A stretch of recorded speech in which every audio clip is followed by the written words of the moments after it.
ഞാൻ ഇവിടെ എൻ്റെ അഫിഡവിറ്റിൽ എന്തൊക്കെയോ തിരിമറി നടത്തിയെന്നൊക്കെ ഇന്നലെ BJPയും പറയണ കേട്ടു. ഈ വീടിൻ്റെ എന്താ പറയുക ഡീറ്റെയിൽസ് വെച്ചിട്ടില്ല. ഇതെൻ്റെ അഫിഡവിറ്റാണ്. അതിൻ്റെ ഒരു പ്രിൻ്റ് ഔട്ട് ഞാൻ കൊണ്ടുവന്നതാണ്. ഇലക്ഷൻ അഫിഡവിറ്റ് ഞാൻ കൊടുത്തത്. അതിപ്പോൾ ഓൺലൈനായിട്ടും കിട്ടുന്നതാണ്. വളരെ കൃത്യമായിട്ട് എൻ്റെ ഭാര്യയുടെ പേരിലുള്ള പ്രോപ്പർട്ടി എന്നുള്ള രീതിയിൽ ഇതിൽ പറഞ്ഞിട്ടുണ്ട്. എനിക്ക് തോന്നുന്നു BJP അത് ഇന്ന് മലക്കം മറിഞ്ഞു.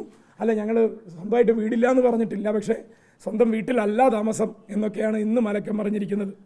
ഒരുപക്ഷെ പാലക്കാട് ജില്ലയിലെ 1,95,000 വോട്ടർമാരിൽ പാലക്കാട് ജനിച്ചു വളർന്നവർ എന്നുള്ള ഐഡൻറ്റിറ്റിയിലുള്ളവർ 2 പേർ മാത്രമാണ്. ഒരു 70% വരെ പോകാം. ബാക്കി 50,000-ഓളം വോട്ടർമാർ ഇവിടെ ഏതെങ്കിലും ഒരു ആവശ്യത്തിന് വന്ന് സെറ്റിൽ ചെയ്തവരോ ഇവിടെ ഒരു ജോലി ആവശ്യത്തിനോ ഒരു വീട് വാങ്ങിയിട്ടോ ഒക്കെ ഇവിടുത്തുകാരായി മാറിയതാണ്. ഞാൻ പാലക്കാടുകാരനാണ് എന്ന് പറയുന്നതാണ് പലർക്കും സങ്കടമെങ്കിൽ ഞാനതിനെന്താ ചെയ്യാം? ഞാൻ വളരെ വ്യക്തമായി പറഞ്ഞിട്ടുണ്ട്.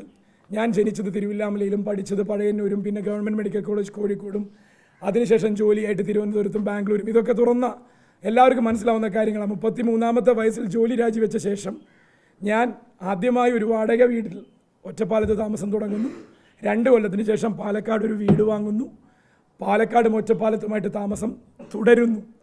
എൻ്റെ ഈ വീട്ടിലേക്കുള്ള ID-യിലേക്ക് വോട്ട് മാറ്റിയത് വളരെ അടുത്ത് മാത്രമാണ് എന്നുള്ളത് എങ്ങനെയാണ് ഇത്രയും വലിയ കൊടും ബാധകമാകുന്നതെന്ന് എനിക്ക് മനസ്സിലായിട്ടില്ല ഇപ്പോഴും.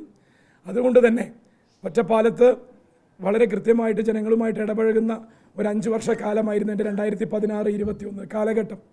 ആ കാലഘട്ടത്തിലും അതിനുശേഷവും എനിക്ക് ഒറ്റപ്പാലത്ത് വാടക വീട് മാത്രമായിരുന്നു. ആ വാടക വീട്ടിലെ റെൻ്റ് അഗ്രിമെൻറ്റിൻ്റെ പേരിലുള്ള ഡോക്യുമെൻറ്റിൽ നിന്നാണ് എനിക്ക് അവിടുത്തെ വോട്ടർ ID പോലും കിട്ടുന്നത്.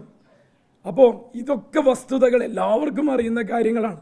എന്നാൽ കോൺഗ്രസും BJPയും വ്യാപകമായി ആളില്ലാത്ത വീടിൻ്റെ വാടക വീടാണോ എന്ന് പോലും മനസ്സിലാക്കാൻ പറ്റാത്ത, വീട്ടു നമ്പർ ഇല്ലാത്ത, വളരെ വളരെ രഹസ്യാത്മക സ്വഭാവം എന്നുള്ള രീതിയിലൊക്കെ നടത്തിയ ചില പ്രവർത്തനങ്ങൾ ഇരട്ട വോട്ടാണ്, വ്യാജ വോട്ടാണെന്ന് പറഞ്ഞ് കൃത്യമായി CPM 2 ദിവസം മുന്നേ പരാതിയുമായി വന്നപ്പോൾ അതിനെ തടയിടാൻ വ്യക്തിയധിക്ഷേപം നടത്തി വോട്ടിൽ നിന്നും വ്യാജമാണ് എന്നും ഡോക്ടർ സരിനും ഡോക്ടർ സൗമ്യയും ഇവിടുത്തെ വോട്ടർമാരല്ല എന്ന് രേഖകളുണ്ട് എന്നുമൊക്കെ പറഞ്ഞ പ്രതിപക്ഷ നേതാവിനോടും അതുപോലെ തന്നെ അത് ഏറ്റുപിടിച്ച കോൺഗ്രസ്സുകാരോടും അതൊക്കെ ഒന്ന് ഇതുപോലെ പത്രസമ്മേളനം നടത്തിയോ അല്ലെങ്കിൽ കൃത്യമായ ഒരു സംവാദത്തിന് വന്നോ അല്ലെങ്കിൽ എൻ്റെ വീടിൻ്റെ ആതിഥ്യം സ്വീകരിച്ചോ ഒന്ന് കൂടി വ്യക്തമാക്കണമെന്ന് കൂടി പറയുകയാണ്.